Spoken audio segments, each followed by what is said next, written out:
Hey everyone, welcome back to On Purpose, the #1 health podcast in the world. Thanks to each and every single one of you. I'm so amazed at how you're all so committed and dedicated to listen, to learn and grow every single week.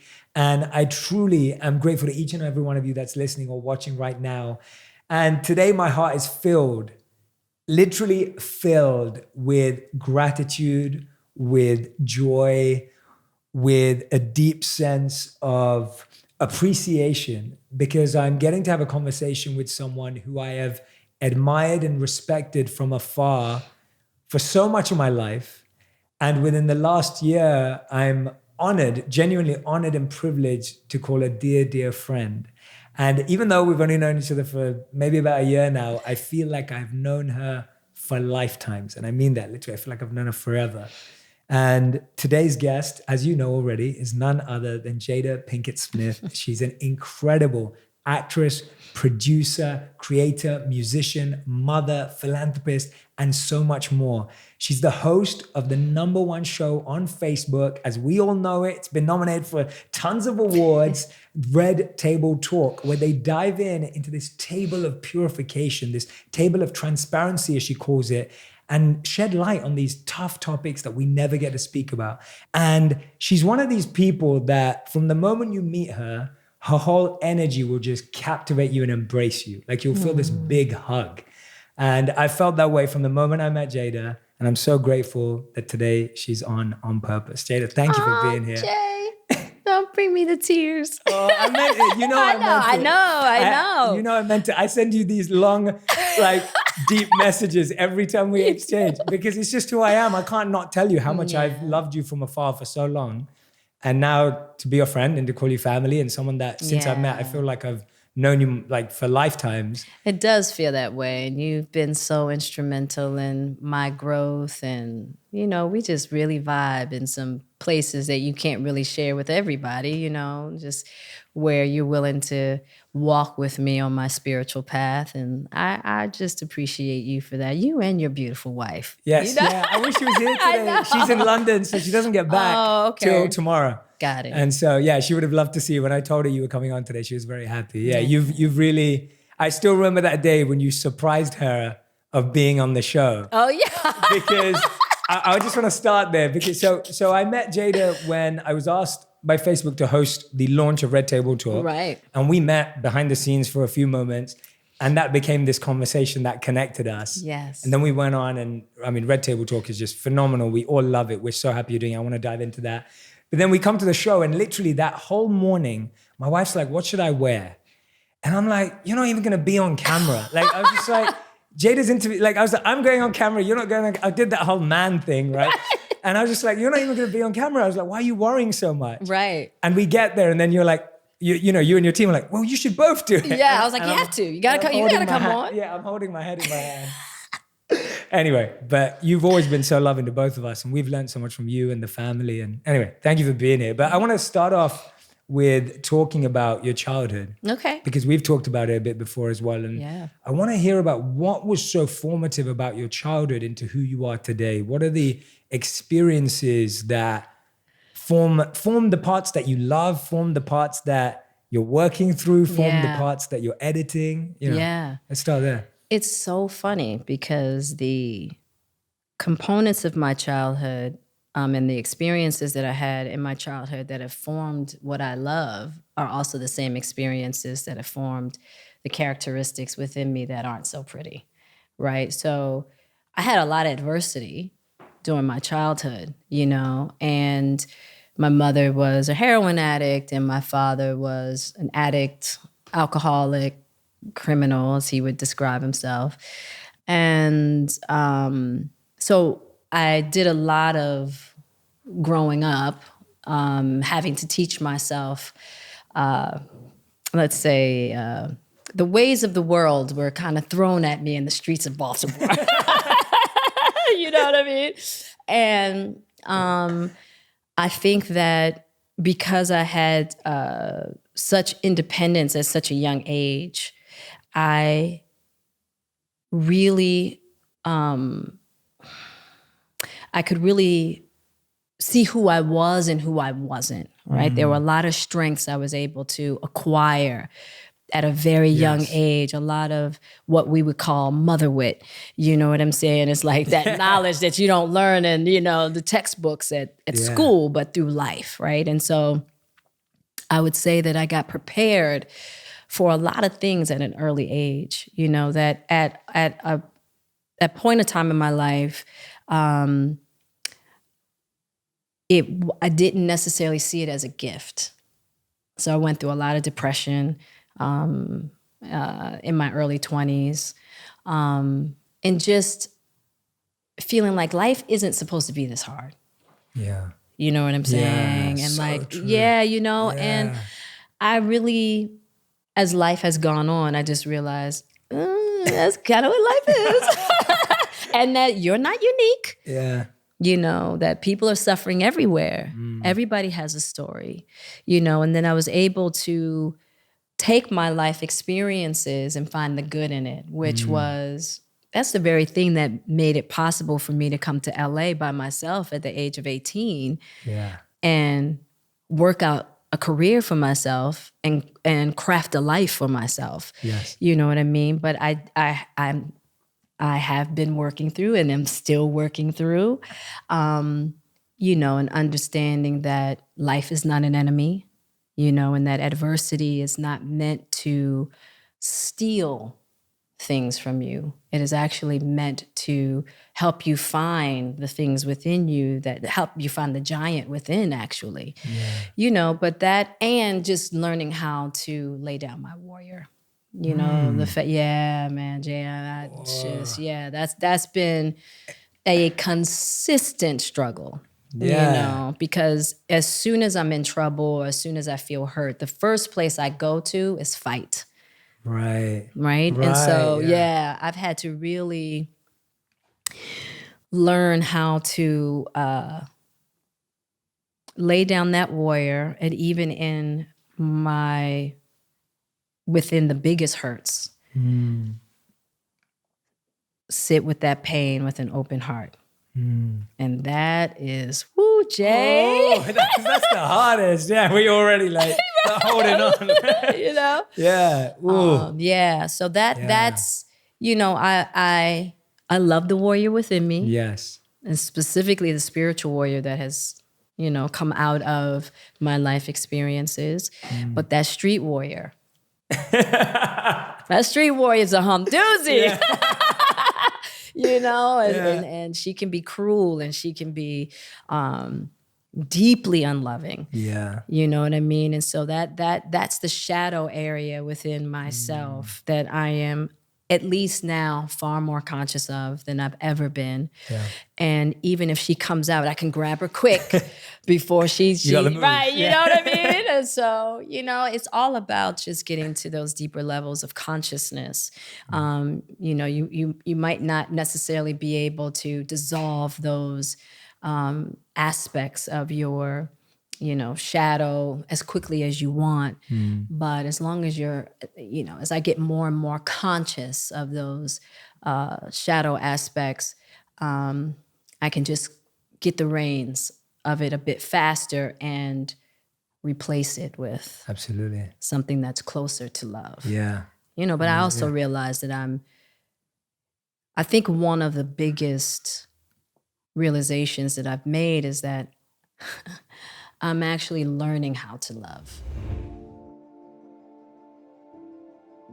A close friend of mine used to suffer from asthma when he was younger, and he realized the harmful chemicals in cleaning products would always make it worse. I encourage you to make sure you're not using harmful products in your home, so please check to see that you're not. Now, my friend only uses healthy, eco-friendly products in his home, and it's so easy to make sure he's doing that with Grove. Grove Collaborative is an online market that delivers all natural home, beauty, and personal care products directly to your door. I'm a fan and couldn't picture myself or my wife using anything else. They just make it simple to get high quality products. If you want to go green this year, they take the guesswork out of it and make it easy. Regardless if you have any health issues, it's important to be strict on the products you use daily in your home. I want to stress that those all-purpose cleaners your family used to use are full of harmful chemicals that have been linked to everything from respiratory problems to cancer. Grove makes healthier home products accessible and affordable. We shop Grove for non-toxic dish soap, plant-based skincare, and tea-free bath tissue. Everything available at Grove is healthier for you and the planet, and that's important. For a limited time, when my listeners go to grove.co/J, you'll get a free 5-piece cleaning set from Mrs. Myers and Grove, a $30 value. Go to grove.co/J to get this exclusive cleaning offer. grove.co/J. There is nothing more important than the safety of your family and home. Simply Safe Home Security is basically like getting commercial grade security, but for your own home, if there's anything suspicious going on, police will be on the scene immediately. That's the peace of mind everyone should want and have. I don't believe it's a luxury, but a need. If there's ever a break in Simply Safe, uses real video evidence to give police an eyewitness account of the crime. This means police dispatch up to 350% faster than for a normal burglar alarm, which is simply outstanding. With Simply Safe, you get comprehensive protection for your home. Outdoor cameras and doorbells alert you to anyone approaching your home. Entry, motion, and glass break sensors guard inside. Plus, Simply Safe protects your home from fires, water damage, and carbon monoxide. If you thought it couldn't get any better, it's all monitored 24/7 by live security professionals. You can set up your system yourself with no tools needed, or Simply Safe's expert can do it for you, and it's only 50 cents a day with no contracts. Try it out and you wonder why you haven't done this sooner. Let's make this year one of safety and security. Go to simplysafe.com/onpurpose today to get free shipping on your order, plus a 60-day money-back guarantee. That's simplysafe.com/onpurpose to save on home security today. I think that a lot of us, Both yourself and others. Yes. Yeah. Yeah. This is Jada, everyone. Like this, you have a show where you interview people, and I'm so glad that we get the tables have turned today. There's no table, but the tables have turned today. Yeah. And I'm so glad that we get to hear you. Like just in 5 minutes, you've basically given us a whole thesis on how to grow in our lives. I'm so glad we get to just hear you talk. I'm just listening today. I'm like, I just want to listen because the world needs this and it needs to hear you say, you're so kind, you're so patient with everyone else. It's like, so. Thank you, Jay. Yeah. I want to dive into, I was just saying that you're so patient when you interviewed me or whenever I watch any of your interviews, you're such a listener. And the best quality I take away from you, Willow and Adrian from that day was just, you three are like the best listeners. Wow, thank you. You engage people in a way that makes them find stuff they didn't even know that was in them. Right. And my only hope, and I'm asking you to bless me to do this, I'm trying to do the same back for you today. You always do it though, Jay. No, but just because we're in front of cameras today. No, I'm being serious, but I mean it. I really mean it. But let's dive into what you said because there's tons of stuff I want to from what you just said. Life is not the enemy. Yeah. Such a powerful statement. Yeah. I feel like from what you just said, you went through with your mother and your father. Yeah. There are people who are listening who have similar experiences. There are people who have no idea what that feels like. But all of us in our own way, like you said, feel life is the enemy at some point. Yes. How did you face that feeling that life is the enemy? How do you face that in the first instance? You've talked about the transformation, but when you first get a grips with it, how did you grapple with that? I really started coming outside of myself and looking at the world and having conversations with people about their life and realizing I wasn't the only one that was hurting. So powerful. You know what I mean? And that mostly everybody that you'll meet is hurting at some capacity. But hurt is hurt. So everybody's trying to measure, well, you don't hurt as much as I did. Hurt is hurt. And so once I realized that was the thing that we had in common, that, and that's not the only thing we have in common, but that's usually, those trauma patterns are usually the things that we run into fiercely that create more suffering and more conflict between people, right? And so I really started looking at that and realizing, oh, wait a minute, hold it.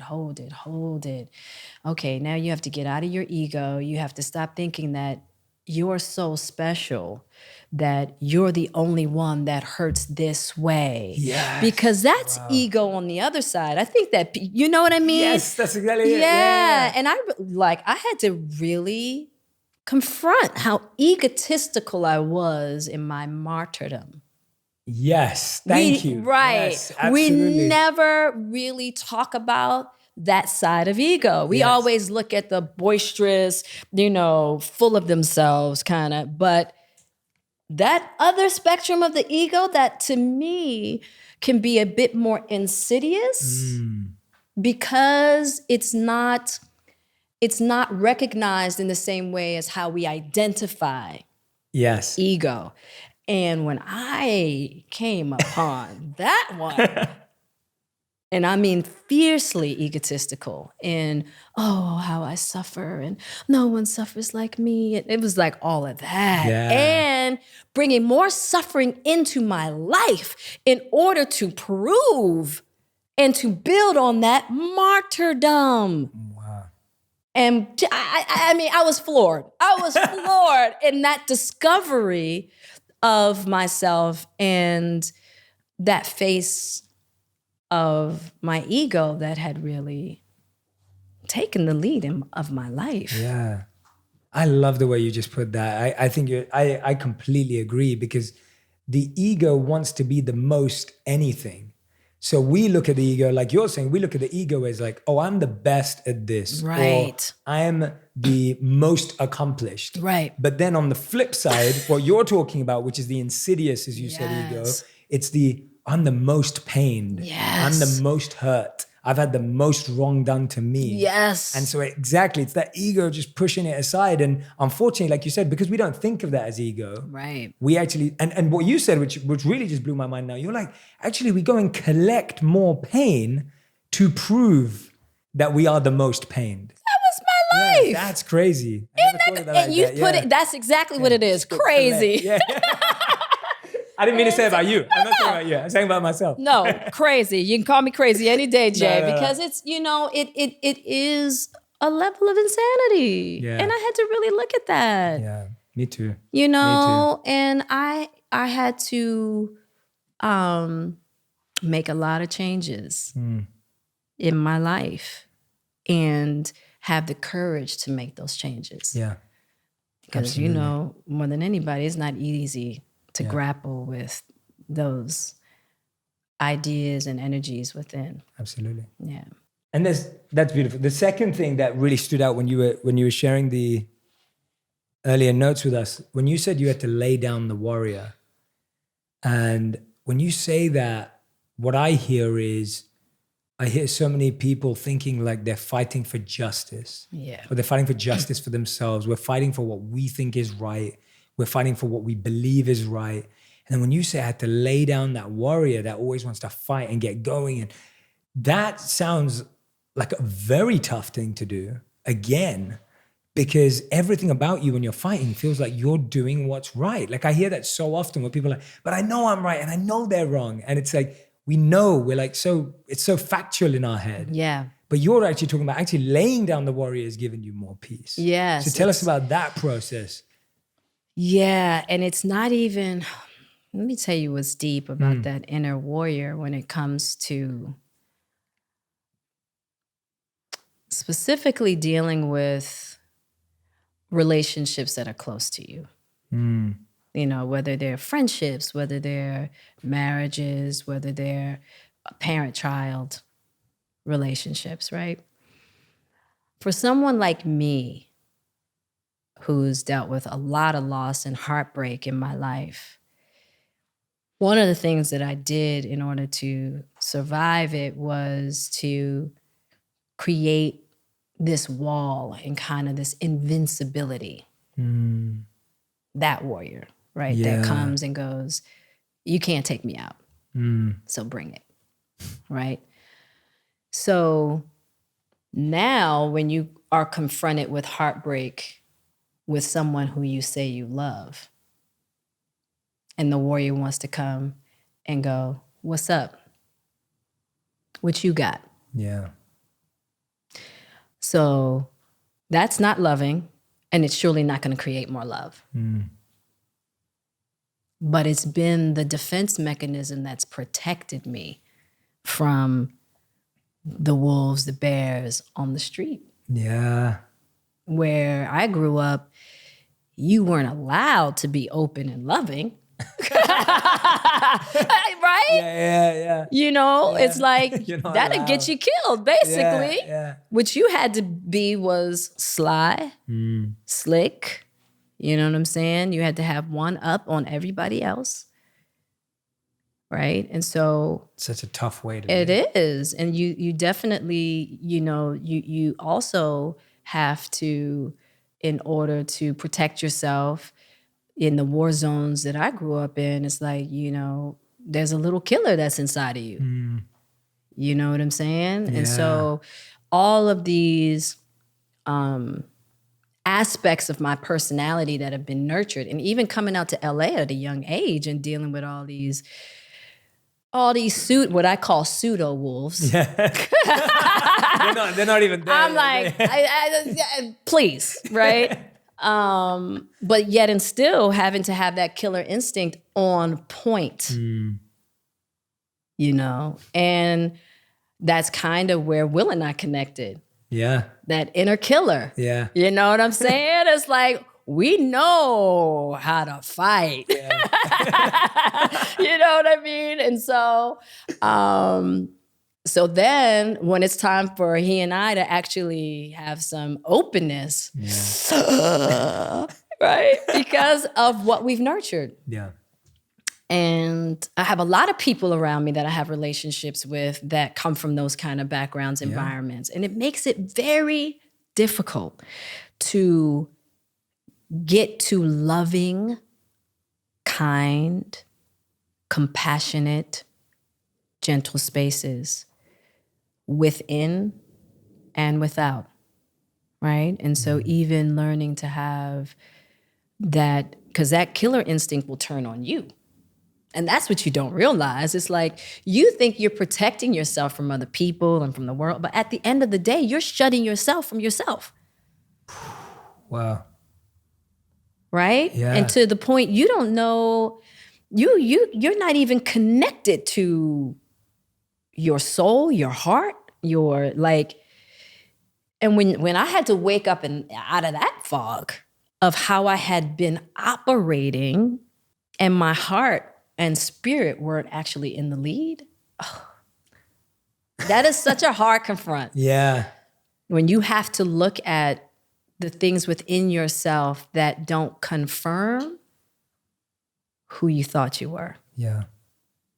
And then you have to look at how it's affected people you actually care about. But that's the work.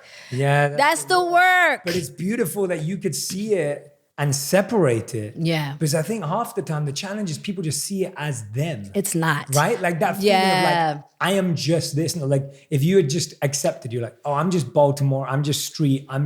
This is just who I am. Yeah, no. And I can't change it because it's who my conditioning is. But that's what I'm saying. Like it takes such a moment to be able to separate and go, wait a minute, I can either lead from the heart, I can lead from this, or I can be led by whatever it is, right? Yeah. Like the opposite. I think it was really I guess when I turned 40, I really got serious about my spiritual practices and my spiritual connection. I always knew that there was a power higher than me, but I wasn't connected. Mm-hmm. So it's different knowing that there's a higher power and then actually taking the time to cultivate that relationship. Yes. You and I have talked a lot about that. Yes. And once I started really cultivating, and that takes such a discipline and such a deep trust, right? Cultivating that relationship with that higher source, and started to realize the beauty and the depth of love that's in that source. I said, well, this is what I am. Yeah. Because this is what I'm made from. Yes. All this other stuff has been acquired. Wow. Yeah, this is actually where I'm from. Right. This is it. But I think I'm from this. But I think that I'm of Baltimore. No. I'm of the source. Yeah. Right? Yeah. And so I've been stepping towards, shedding all the ideas of what I believe that I am. So it's just been a lot of ego death. It's a constant ego death. I feel like every day, Yeah. some aspect of myself is dying. And that I completely understand, why some people just choose not to do it. Yeah, because it's almost like a part of you mourns every time even a bad part dies, right? It's Because like, they're good friends. yeah, exactly. Believe it or They not. become- yeah, exactly. They feel close. Yes. They feel close because it's been a part of you for 10, 20, 30, 40 years, whatever it is. And so every time it dies, you feel like you've lost a part of who you are. Yes. But we're saying that it's not really you. Yeah. So it's almost like you have to send off those aspects of yourself and one of the things that I've learned, Tell us. you got to love those shadows. You got to love them. They might, it's like,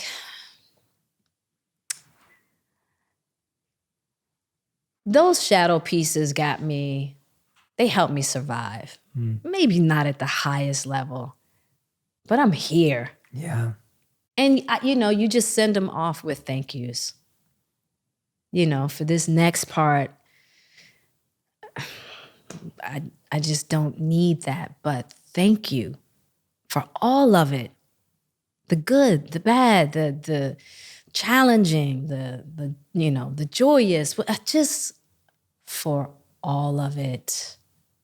And so I feel like in the bigger scope of the spiritual spectrum, when we can embrace our own shadow, it decreases, it dissipates that like negative energy that's put into shadow, right? Yes. Yeah. Yes. Absolutely. Yeah. So ultimately, in the collective shadow, we can help bring light. Yeah. Wow, yeah. As we're dealing with our own personal shadows. Thank you so much for that. The thank yous to your shadows, like that love to your shadows, that is so powerful because I feel like if you try and drop something out of haste or out of like resentment, you just pick it back up as quickly. You do. Because you don't really detach. And so when that's so powerful, thank you for that. Like just as simply as you put it, of just love your shadows and love them to leave, right? Like love them as they leave. Not this like resentment, like, oh, I don't need you anymore. Like get out of here. Like that kind of warrior again. Absolutely. Thinking that you're protecting yourself, but actually you're just making it easy for them to creep back in. That aversion is just is just as I've learned that any extreme, I was the queen of extremes. Queen of extremes. I love that. Queen of extremes. And now I'm trying to be the queen of neutrality. Oh, I like it. Yeah. And I love it. Yeah, no big highs, no big lows, because it's all on each side is pitfalls. Yes. And so for me to just I'm always trying to find that mental place for right perception. So any extreme gets us into false ideas of some kind. Yes. Yeah. It's so true. It is. It is so true. You're so right. Because that in the Gita, it said that attachment and aversion are two sides of the same coin. Yeah. So the Gita is my book. Yeah, I know. It's my book too. Like, it's my book too. Yeah. And that statement is so powerful because we think, oh, those who are attached are going down the wrong path. But it's also those who are falsely averse, or what sometimes the books call it as monkey renunciation. Yeah. Right? Like a monkey just like playfully will say, oh, I don't need that banana. I don't need that. But really in its heart, it's like craving it. Yep. And it pulls it back into its life. So that's a really... It's a tricky dance. It's a tricky dance. I like that. Yeah. But I like that word. Because when you see it as a dance... It is. It's a dance. Yeah, it's a dance. All of it is, you know. I mean, just realizing that, the other thing, we're having this conversation days after, the tragic death of Kobe. And the feeling and the idea of impermanence is absolutely terrifying. And the ego, and I even went through this after hearing about Kobe and having certain situations in my life and realizing how the ego just came in and shut me down. People were talking about how they were opening up. And what happened and what I realized is now having in my life right now, having to deal with the idea of impermanence. So not only do you have to walk in this life with openness, but knowing that there's no ground underneath you in the way in which the ego wants it to be. Yeah. So as soon as that happened, my ego came in and said, we got to get control. Yeah. We got to get control. Just like shocked in a bit. Yeah. Shocked into get control. Yeah. And I was like, oh.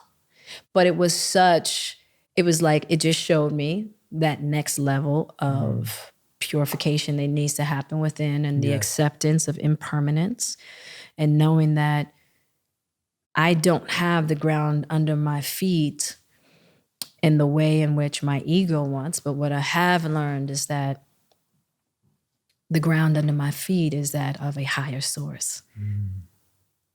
That's the only ground to walk on. It's the only ground. It's the only safe ground. It's the only safe ground. It's the only thing that one can truly rely on. And that our human interactions are for our lessons. Yeah. Not for reliability in that way. You know, if you come across relationships and people that you can rely on 50% of the time, 60% of the time, 70%, that's a win. Yeah, it's huge. It's huge. It's huge. Be so grateful for Yes. And I think that oftentimes we come into these false ideas of what our human relating is supposed to be about. Yeah. Tell us about that. Okay. Yeah, tell us about that. This is probably one a lot of people are not going to want to hear. I think it's good. I think the more we talk about, and this is what you're an expert at this, and you do it out of compassion. It's like we're talking about these things as people who are going through it too. Like as in, we've always talked about it in that way. Like when you're saying all of this, I'm like, oh, I did that, I do that, I still do that. Yeah. Like it's not coming from a place. So yeah, tell us from that place from that place and just recognizing that what I've learned, and I've learned this from my own faults and where I think I've shown up for people or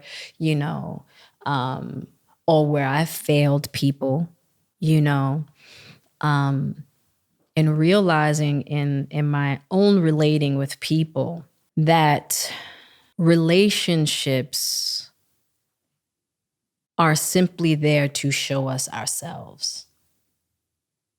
Wow. Yeah.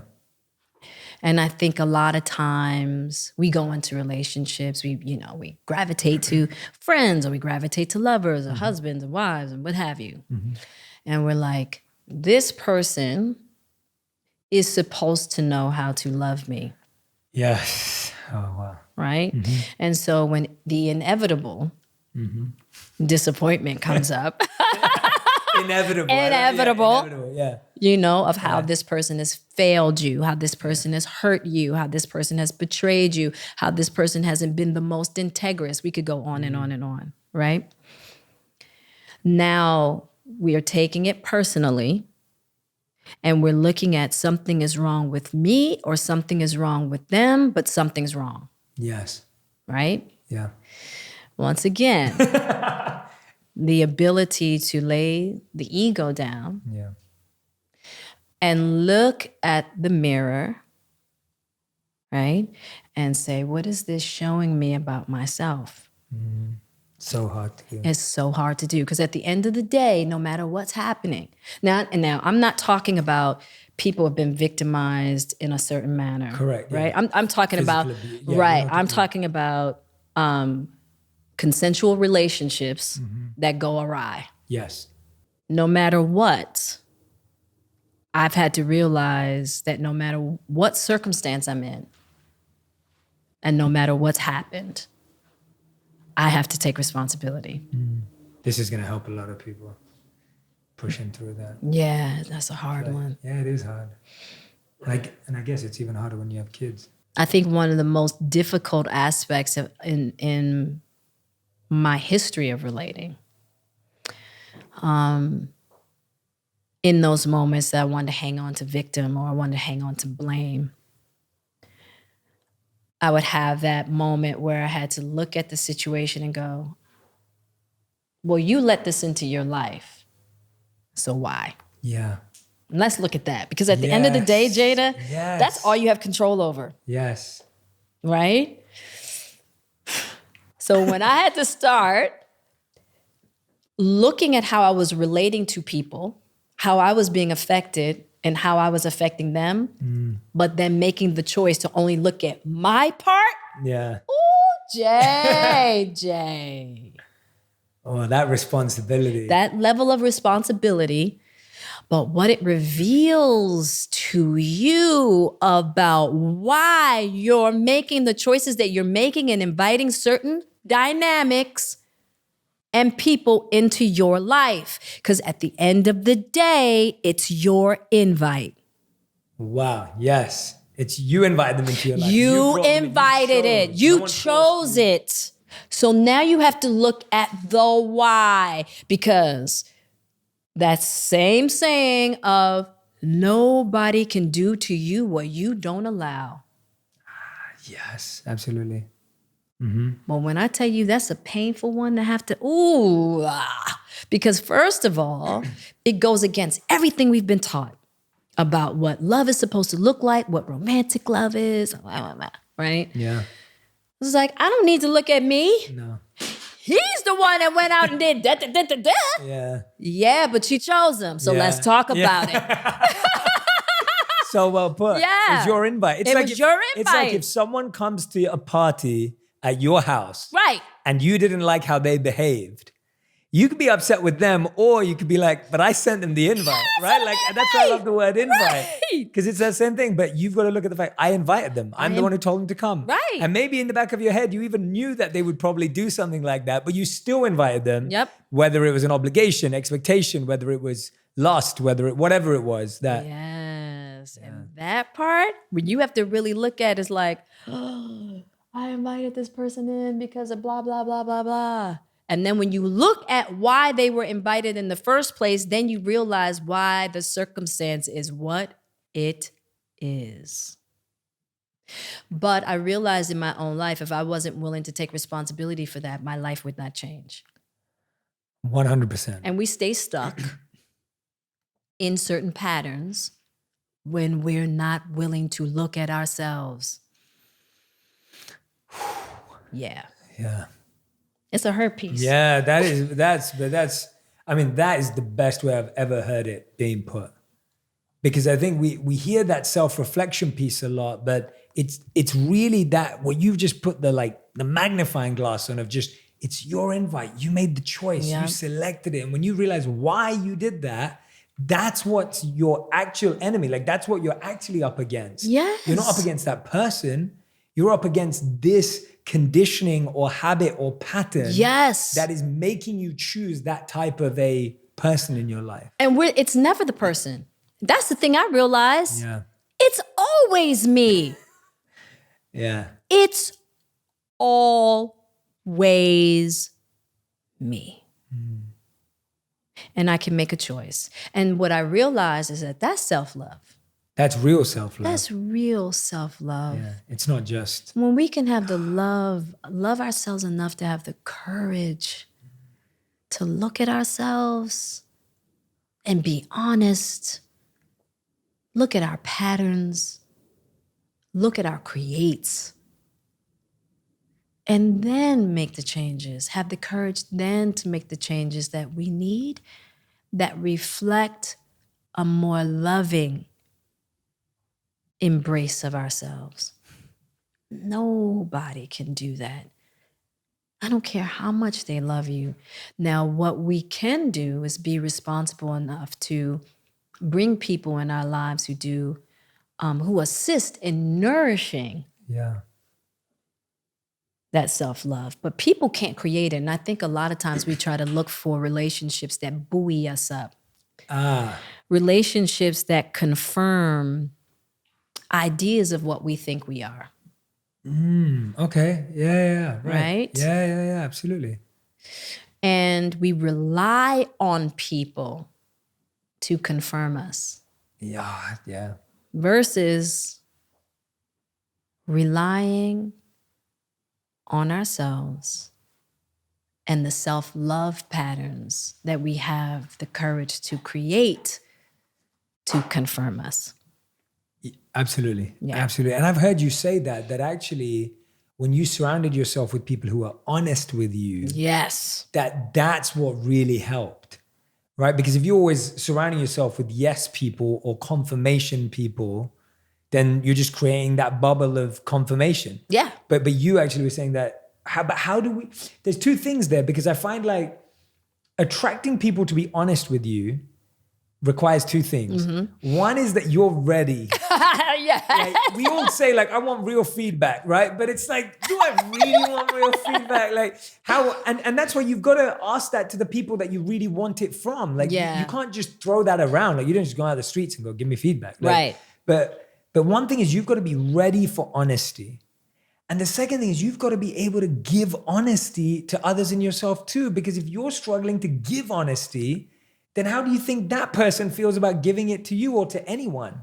And so we create this cycle of this circle of dishonesty. And even if it's not dishonest, like we're not trying to lie to anyone or manipulate. It's just, I'm just going to hide it and harbor it. Exactly. Right? Where that's a lot of what happens in relationships, that people spend a lot of time figuring out how not to be found out. Yeah. Right? So whether it's like, oh, I don't want this person to know, this person I really care about to know that I'm actually scared in this area. I don't want my friend to see that I actually don't know what I'm doing. Whatever it is, you know what I mean? We spend so much time masking, feeling as though we need to be something.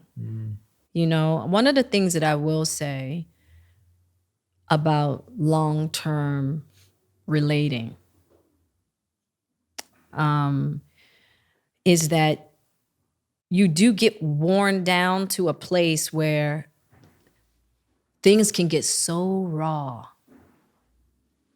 in the most beautiful way that there's just no more room for pretending, and that you know each other so well, you can't hide. And then you come to a place in your relating where you go, am I just gonna leave this and then go someplace else, create another relationship where I can be more confirmed on what I'd rather see myself as? Yeah, and create more of a buffer. Right, a buffer to hide it.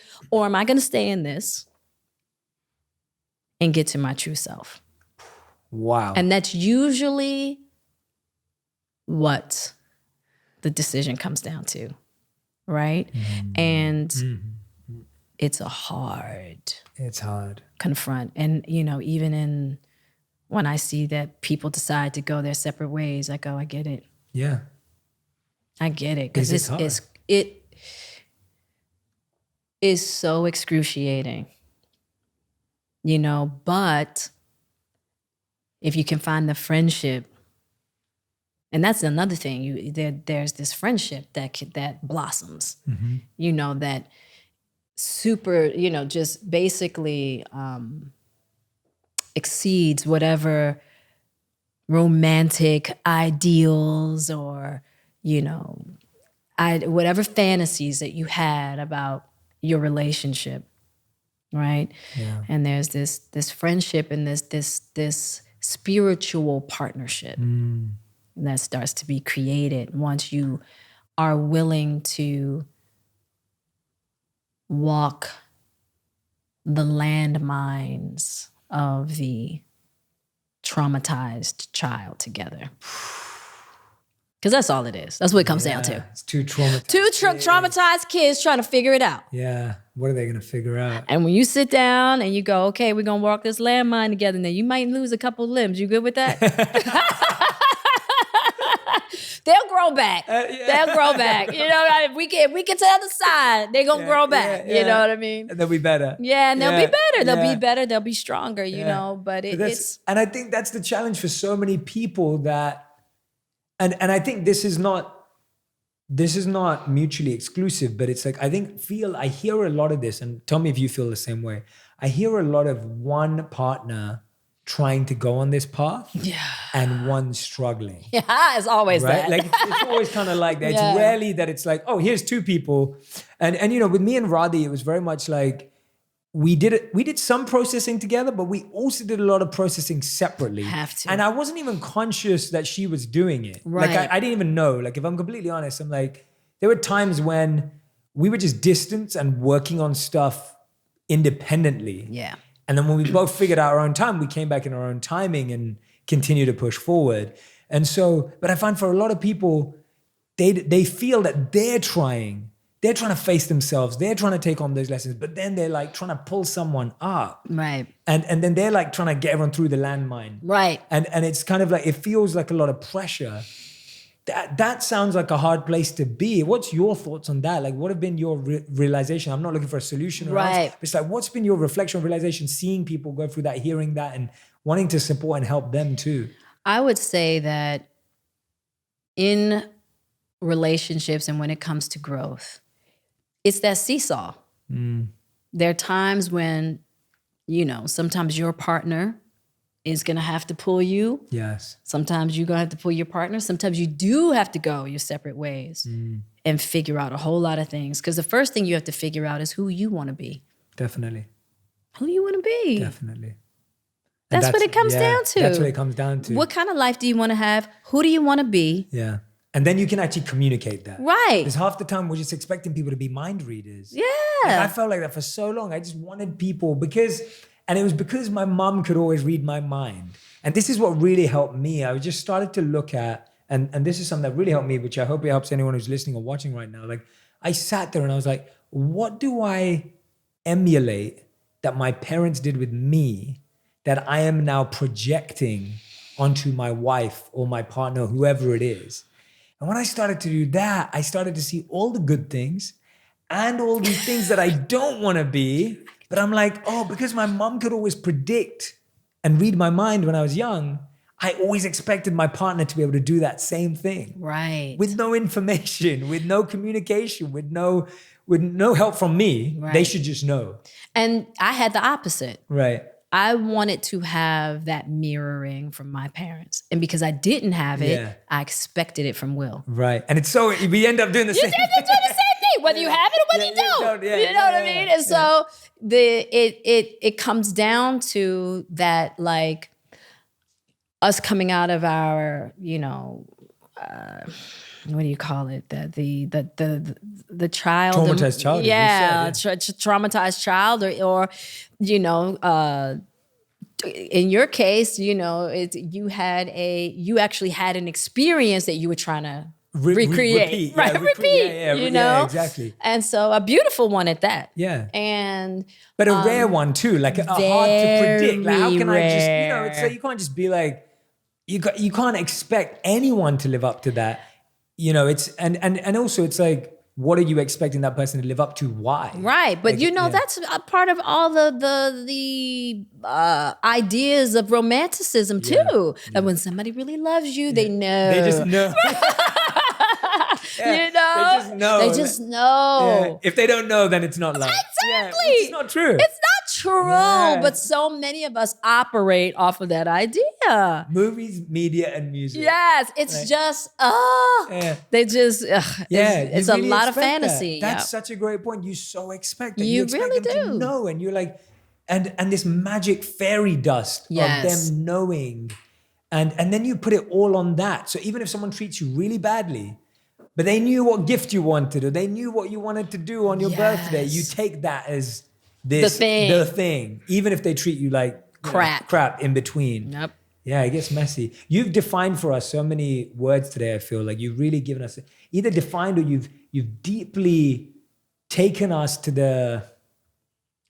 You've really taken us to the depths of so many words today. Like genuinely, like when we talk about ego, we talk about self-love.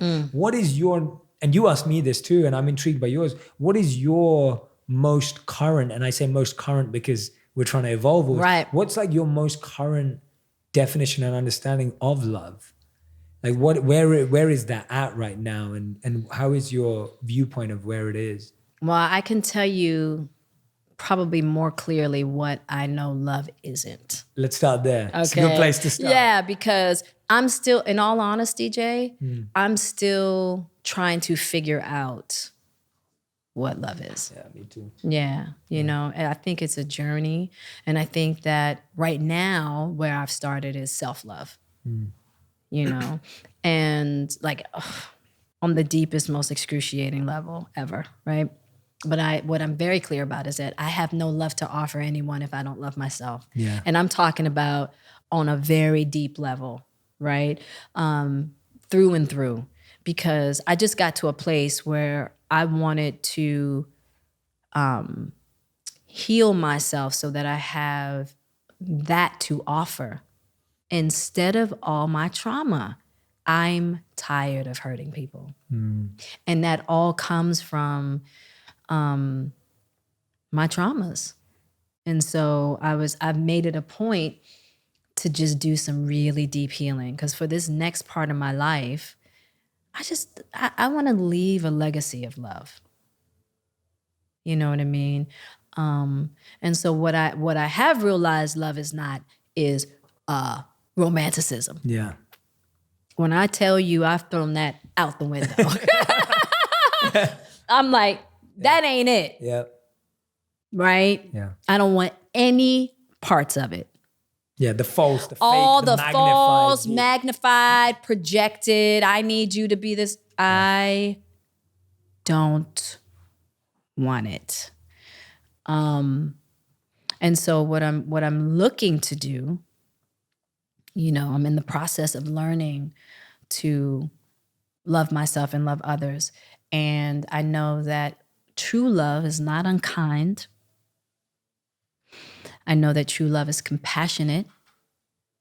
True love is not always easy.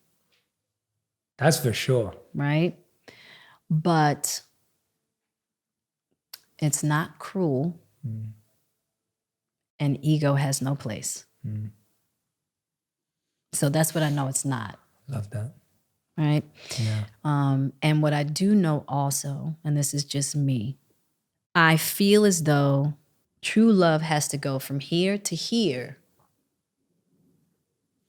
there. So it's actually that higher source. It has to come from my connection to my connection through the higher source back. Because this right here, I'll mess it up every time. Believe it. Believe it. Yeah. I'll mess it up every time. Yeah. And it's not like it's like it's just and I think it's a brilliant design. Yeah. Of the highest. Yeah. You want to love, you better come know me. Yeah. You really want to love somebody, you really want to know yourself, really want to love yourself, you better come know me. Yeah.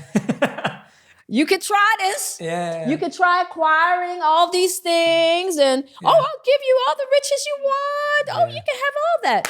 See if it buys you love. See if it gives you the love you're looking for. And it doesn't. It's a brilliant design. And it's masterful because it works for anyone and everyone. That's when you know it's a design. Like I love that you, I've never heard it put that way, but you've really, when you describe it as a design, almost like a law. Yes. It's like a law. It's a law. It's a law. And so that law is so, when you think of it as a law, you just realize that there is no, like, because I feel like when you first fall in love, you think you're the exception. You do. Like there is no couple who does not think that they are the exception, me included. Yes, me included. When I first got married, I was just like, I'm the exception. Right. Like, I'm like, like my ego is like really proud. Like I'm like, I did it differently. I got it right. My friends got it wrong. I'm gonna get it right. That feeling. Yep. And then you get into it and you're like, oh, okay. Because it's a law. It is. It doesn't matter who you are. It doesn't matter how evolved you think you are. It doesn't matter how spiritual you think you are. Like, if you think you are all those things, then you've missed the whole law. You missed the whole goal. Yes, that's it. Yeah. You've missed it. Yeah, you missed it. And I love that you said it's designed and it's law. When we look at those language, it's just so clear. Like, it's designed this way. Don't try and be that one person who breaks that design or avoids it. It doesn't work like that. That's the ego and the Yeah, it's the arrogance ego, that yeah. comes with Thinking it. I can do better. Yeah, I can do better. And, I know better. I'm smarter than. Yeah. And then, all those kind of romantic feelings, they're so powerful and so strong that, it makes you feel like you've reached a height that is beyond what it actually is. Yeah. It's actually not, it's a heightened state that's not in the highest ranks of love. Yeah. It's actually in a pretty low rank, once you really get into it, And how have you changed that imagery? Because I feel like with you and, recently you were in Vietnam. Right. I know that you travel spiritually. I know we want to go to India together. Yes. Like, you've started crafting your life in a way where your imagery is changing. What I mean by that is, like, we have, like, when we hear the word love, we have a mental picture based on movies, media, music. When you think of romance, you have a mental picture on what it looks like because of movies, media, music. Like, we have these mental pictures, but you've been changing where you visit, what you read, who you spend time. Like, it's not just like you're not just thinking about this stuff. No. My point is, like, you're making a real effort to travel, but also travel internally with books, with listening, with teachers, whatever it may be, to go there. It's not just like, you can't just start thinking this and then it happens, if that makes sense. Yeah. Does that make sense? It makes a lot of sense. Yeah. Tell me about any experiences that you've had where you've traveled or you've been that have just left like and it could be traveled through a book, like anything that had left a big impression on you, where there was something which gave you more faith in what you're saying, that gave you even more strength in what you're saying about how love goes up and then back, if that makes sense. It makes all the sense in the world. And I would say my deepest travel has been in my bedroom in meditation. Meditation, people think about it in really lofty terms, right? So I'm going to take meditation out for a minute and just say, in my bedroom in stillness. Love it. Because if you can just be still, right? And in stillness is where I learned to have a very intimate relationship with myself and a very intimate relationship with the higher source, right? In those moments when I'm in a deep, painful struggle and I have to sit in the fire of that pain and I have to look at what's coming up, why it's coming up, and just have the patience to sit with myself. And eventually, that higher source comes in with an embrace of some kind that helps me understand why I am where I am and helps me see what I need to change within, whatever trauma pattern within that I need to change in order to dissolve a cycle that I'm in, a cycle that I'm trying to get out of, or a pain that I'm in. Yeah. Usually when I realize if I'm in an enormous amount of pain of some kind, then I have a false belief. So I sit in stillness and I listen until I can recognize the false belief. And it may not come in one sitting, right? It might take 2, might take 3. But it always comes because once the universe knows your intention, you know what I mean? And what you're in search for, honestly, what you're in search for, the universe gives you the answers. Right? And so that's been my biggest travel is inward. That is the best answer because that's available to everyone. Yes. That's what I love about it. Yep. As soon as you said that, it's just like it's available to each and every one of us. It's not about going, you don't need to go anywhere. And I've often, I've often said a monk is simply a traveler except the journey's within. Yeah. Like that's the real travel. That's the real travel. And you don't need to. And what you just said so beautifully about stillness and the way you describe it and what you were saying that if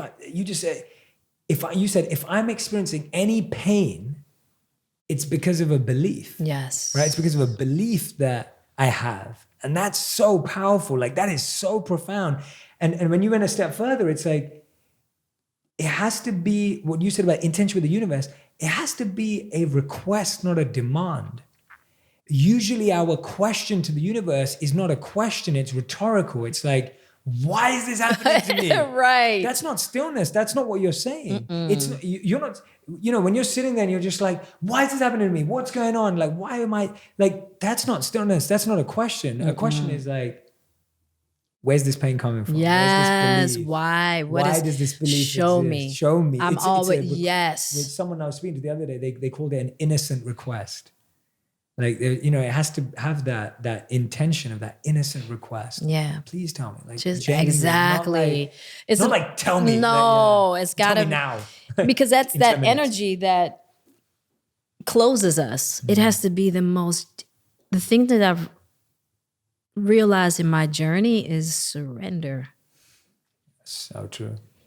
Right? And I'm only at a very elementary level of surrender, and trying to get to I'm every day, Jay, I'm trying to deepen my bow, to my heart, to the heart of others, to the highest. Just trying to find those levels of surrender to bring me the peace and the love within that I can share with others, And I think for me too, I've learned that love is not red, it's blue. Love is really cool.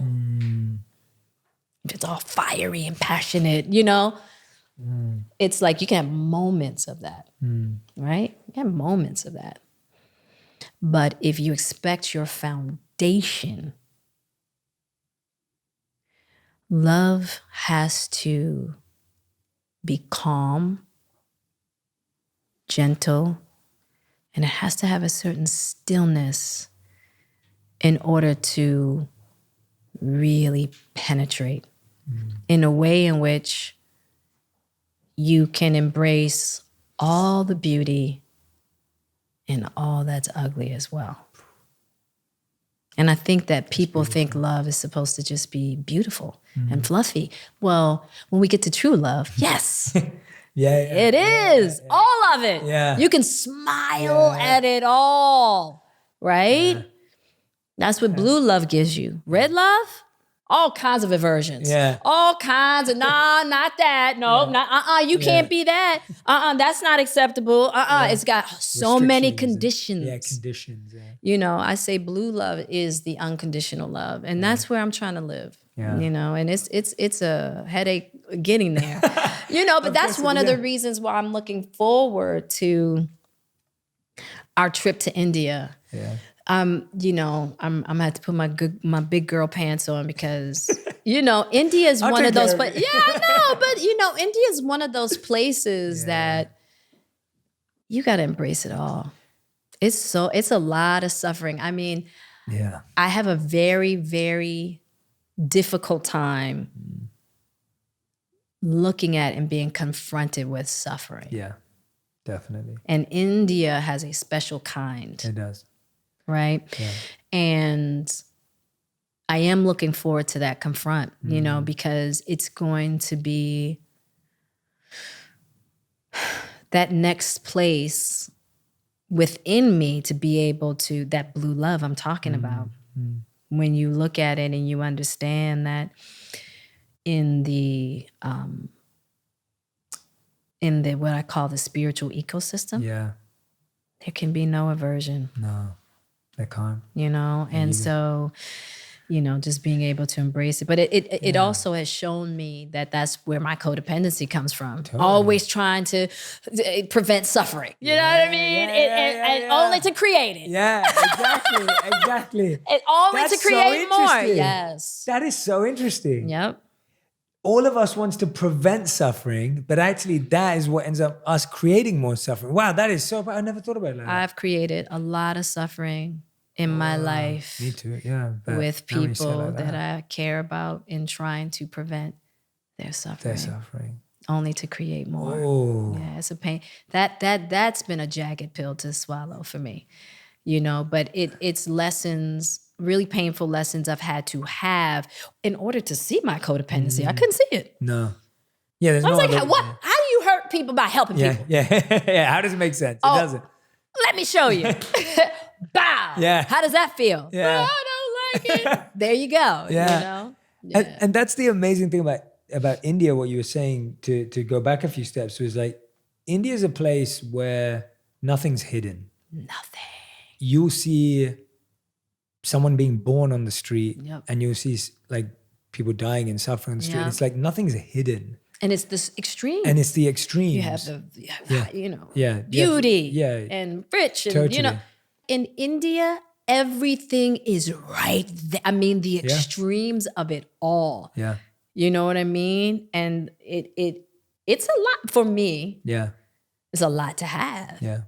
But it's where my lesson. Correct. Everything like, we're trying to moonwalk away from, to just be able to walk in it and have it and at the right time. embrace it. At the right time. Yeah. We have to recognize that too, that it's, again, the extreme point comes back to everything, because it's like you can push things too far and you can do things too soon. Yeah. And the right time doesn't really exist. Like, there's never going to be a right time, but it is, you have to take that sense check, and the more self-aware you become, when you're stronger and readier and you're prepared. And so how have you done this with Willow and Jaden? Because I think, I've had the fortune of spending some time with Willow. Yeah. And she's an old soul. She is. Like, she's incredible. And I've got to spend a little bit of time with Jaden. Yeah. And I look at him more from afar and the work he's done. Yeah. And I'm always telling you how impressed I am and how incredible it is to see the work he's doing for the world. Yeah. And so for me, it's like, how did you, and again, like, and I know you don't see this way, and that's why I'm setting it up. It's like, I'm not asking this from the point of view of like, Jada, you're perfect, and how are the kids perfect? No. I'm not asking from that perspective, because I know you wouldn't want that either. Right. I'm asking it from the perspective of like, when I met them, they seem like people who are curious. They are knowledgeable for sure, far beyond their years, but they're experimenters. They're open. They're not fearful. They're okay with getting it wrong. There's an openness there and a playfulness in a good way.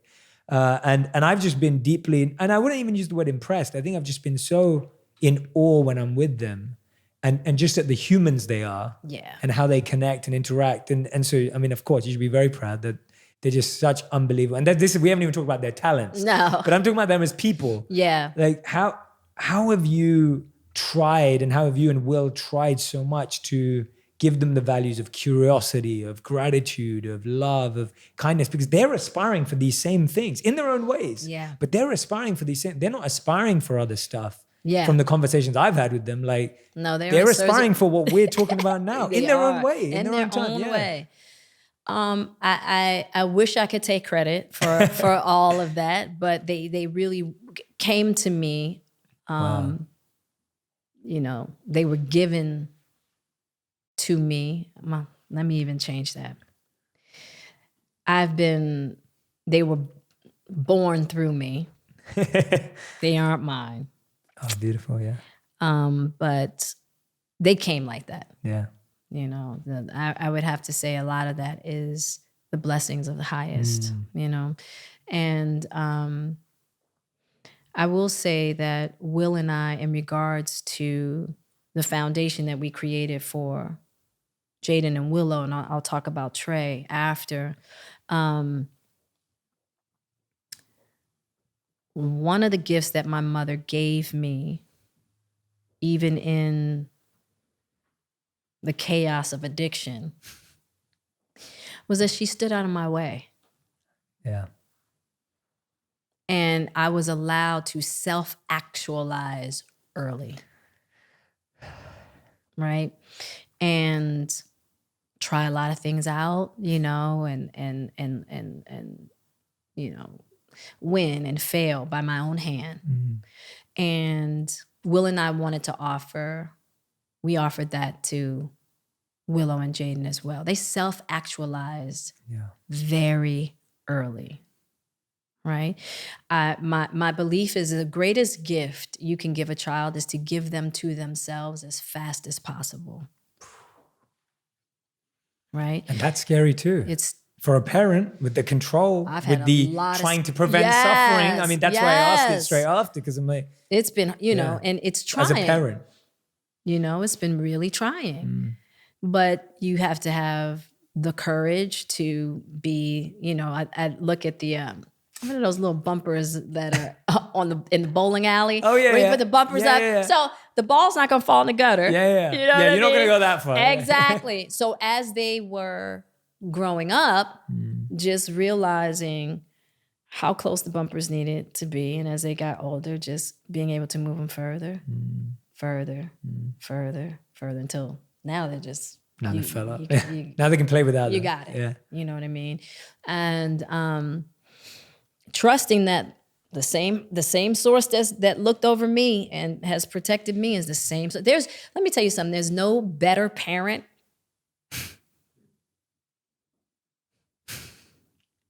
and I got that firsthand. Yeah. So I because of my experience, because I was really parented by when I didn't even know it. Yeah. When I think back on my childhood and the kind of crap I was into, how many times, how many situations I put myself in that would have, me being here is a miracle. And I'm not just saying that to be like on some whatever, right? That's real talk. That goes for Will and I both, right? And so when I started to look at my life in that way and how I've been protected and the harsh lessons I have been given, I was like, well, the source is a far better parent than I ever could be. Let me just fall back. And just, you know, we're going to put put these bumpers up and just witness, you know. And the great thing is that when things get real for them, they call us. Yeah, of course. And they ask. Of course. But they have that friendship with you. They have a friendship with us both and a real trust. Yeah. A real trust that I'm so grateful for. And I think it's because I never really treated my kids like children. I didn't even know how to do that because that's not how I was raised. Yeah.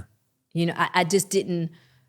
You didn't, I didn't relate to them like that because I wasn't related to like that. You know what I'm saying? Like, my father at 7 told me, hey, listen, I'm an addict, I'm an alcoholic, and I'm a criminal. I can't be your dad.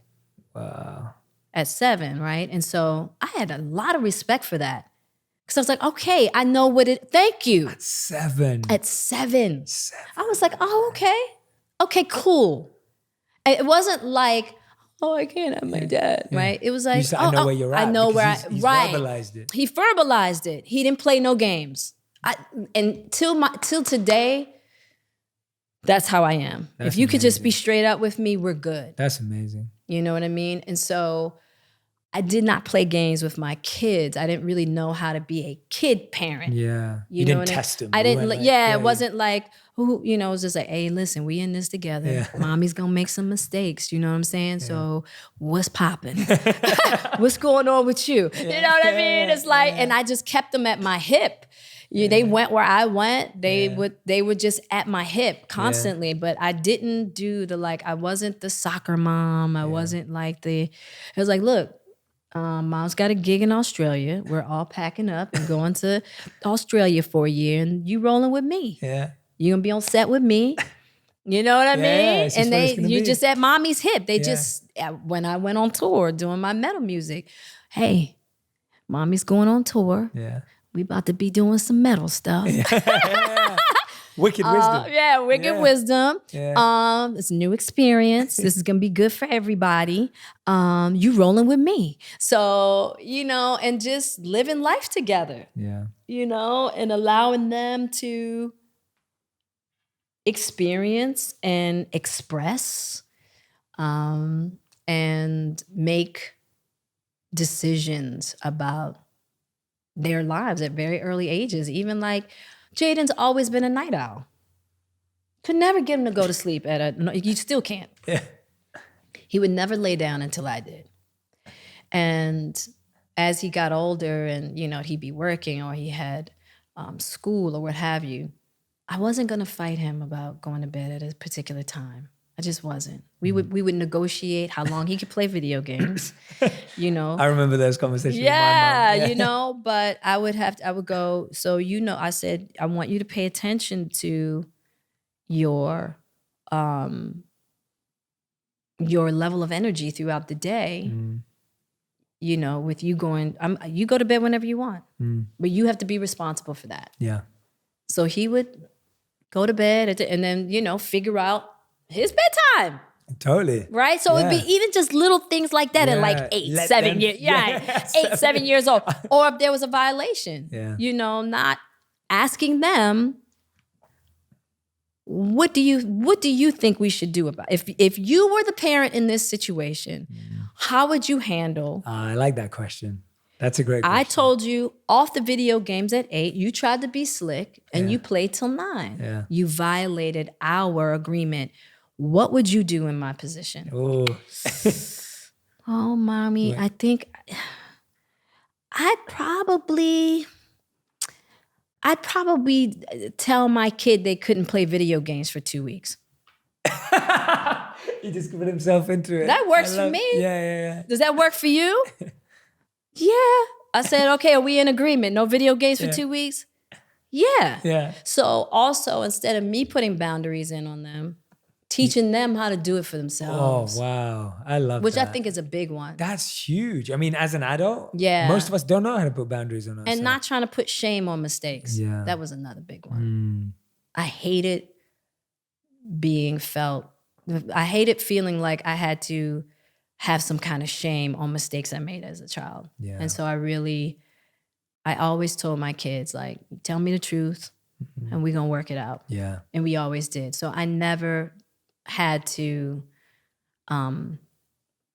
punish in a certain way. It was just like, we're going to talk about this and then I want you to tell me what boundaries you would put on yourself. Yeah. In an honest way. That's such a powerful way. Yeah. There's so much self-development and self-growth in that for them already. Yeah. I mean, I look at my parenting, and my parents were always, how I describe them with me at least, like until 14, there was a lot of pressure. There was a lot of, what's the right word? There was a lot of constraints and like what I was meant to be.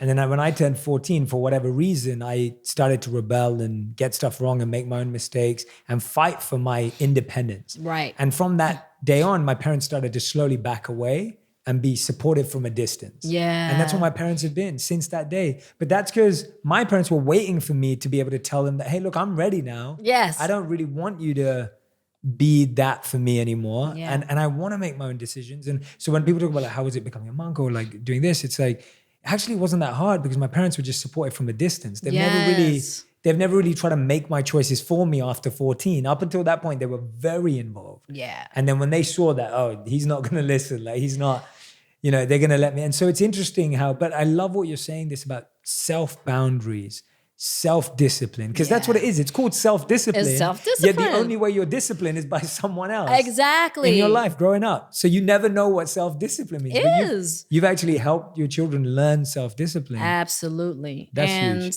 That's huge. You talk about at 14, your parents backing off. Yeah. Jaden at 15 made a request to leave the house. Yeah.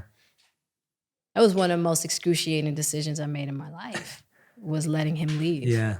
But I knew he needed it. Yes. I knew, and I told Will, I said, we'll be lucky to keep him in this house till he's 16. I knew that when he was 3. Yeah. You know what I'm saying? And so at 15, and very respectfully was like, it's time for me to go. I need to go out here and feel the rain. And I knew he was right. And I had to let him go at 15. Yeah. And that's always hard for a parent. I don't know what that feels like. Yeah. Best decision I ever made. Yeah, still, yeah. I always knew that. I mean, I was in the rain at 12. Yeah.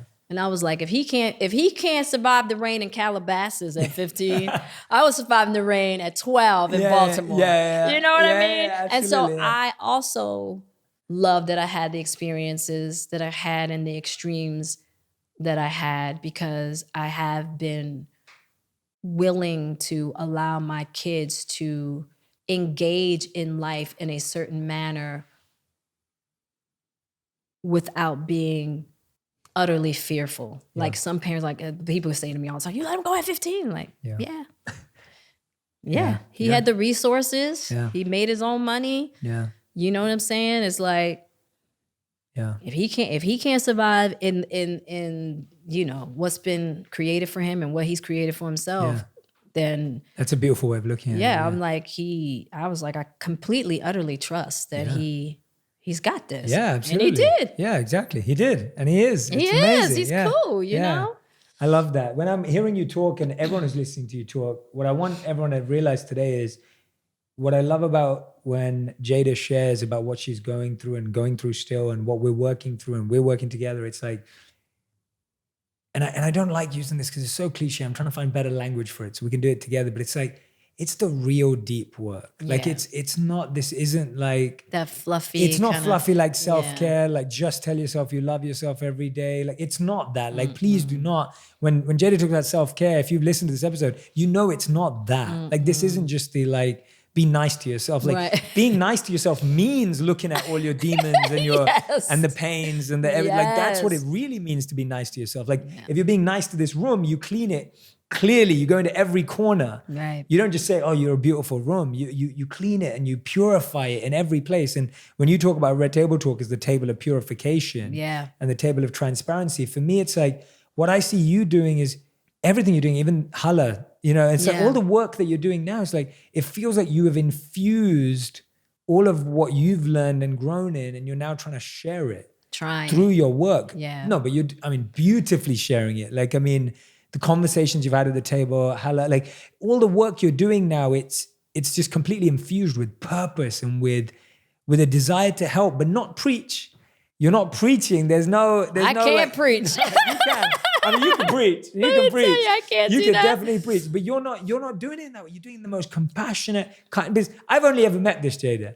Right. So it's like for me, when I'm looking at you, I am so, and that's what's always. And I said this to you, and I said it to Will when we were together. I was like, what you both do with your platform and the growth you've had and the incredible careers you have, but the fact that your heart is doing this, like.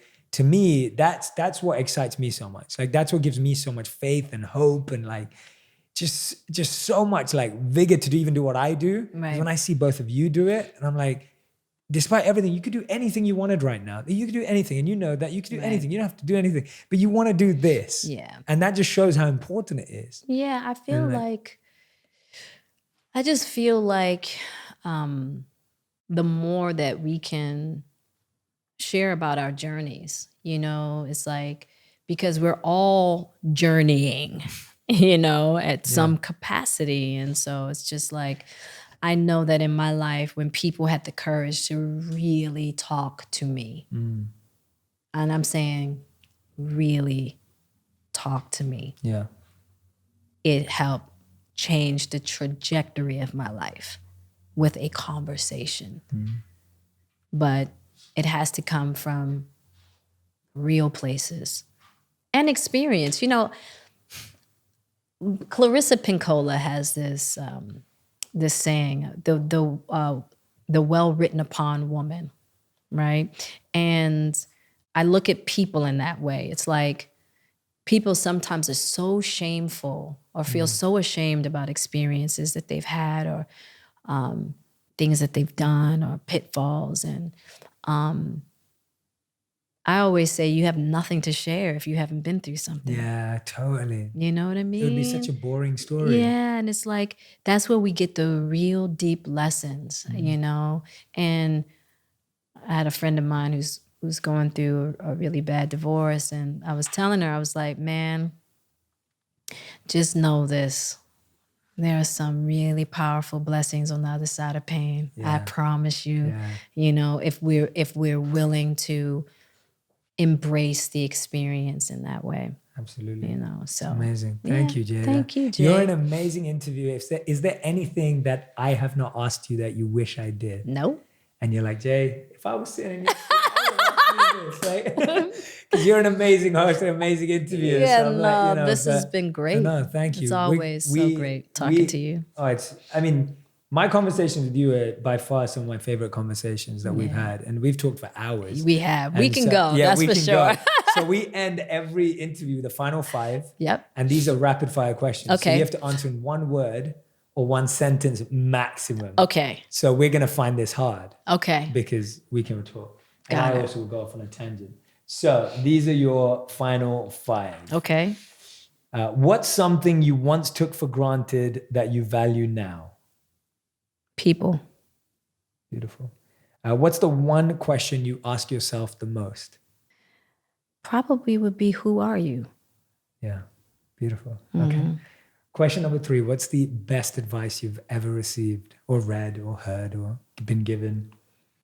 Laugh now because you're going to laugh later. Oh, okay. Ruby D. Nice. I like it. Okay. Question number 4. The worst advice you've ever received. You're like, the worst advice I've ever received is from myself. That's how humble you are. That's beautiful. Yeah.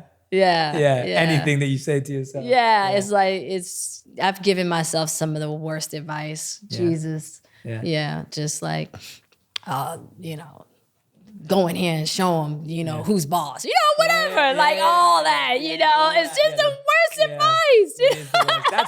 That's special though. Yeah. That's special though that you can say it to yourself. That just shows. Most people will remember something bad they've been told, but no, I've given myself the worst advice. Yes. And 5th and final question. If you could give everyone one practice or one habit that they should practice in 2020, every day, a daily practice or daily habit, and a simple one, it can be anything, what would you want the world to do? Stillness. Any amount of stillness you can give yourself, whether it's 5 minutes, whether it's 3 hours. Go someplace, be quiet. Turn your phone off, turn off everything, and just sit in stillness so you can hear yourself, right? And if the longer you stay, you will hear beyond yourself, right? Yes. Into those higher,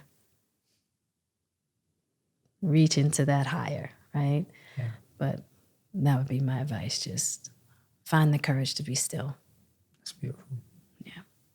Love that. Thank you so much, Jada. Thank you. Thank you. This has been so wonderful. Like, I feel like everything you shared today, again, as always, was just so open, so honest. You're so able to just go there and talk about all your beautiful parts that you've taken within. And thank you for taking us on the journey with you. But thank you for doing this. Thank you for having me, Jay. So grateful to have you as a friend and so grateful to have these exchanges and for many more. Yeah. To keep, for a lifetime of working through all this purification. Purification is the best word. It is. It's the best word. It's not pain. It's not healing. It's purification. Like we need to, Yeah, thank you so much. I'm so grateful to you, and I know my audience is very grateful too. So, well, thank you for having me. I love talking to you, and this was a much needed conversation today. Okay, a nice way to start my day, Jay. So good. thank you. No, I'm glad. It means the world to me. Thank you so much.